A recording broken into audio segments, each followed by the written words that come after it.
About 10 days after 9/11, I went through the Pentagon and I saw Secretary Rumsfeld and Deputy Secretary Wolfowitz. I went downstairs just to say hello to some of the people on the Joint Staff who used to work for me, and one of the generals called me and he said, "Sir, you got to come in. You got to come in and talk to me a second." I said, "Well, you're too busy." He said, "No."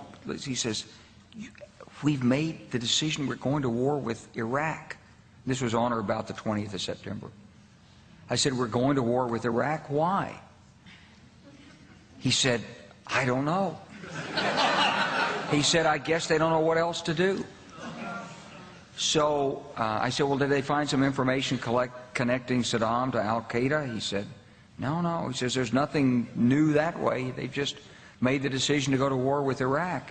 He said, "I guess it's like we don't know what to do about terrorists, but we've got a good military and we can take down governments." And he said, "I guess if the only tool you have is a hammer, every problem has to look like a nail."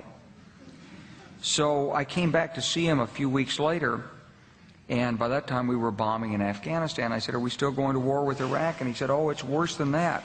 He said, he reached over on his desk, he picked up a piece of paper, and he said, I just got this down from upstairs," meaning the Secretary of Defense's office, today, and he said, "This is a memo that describes how we're going to take out 7 countries in 5 years, starting with Iraq and then Syria, Lebanon, Libya, Somalia, Sudan, and finishing off Iran."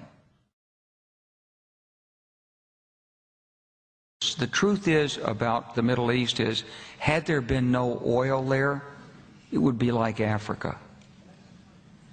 Nobody is threatening to intervene in Africa.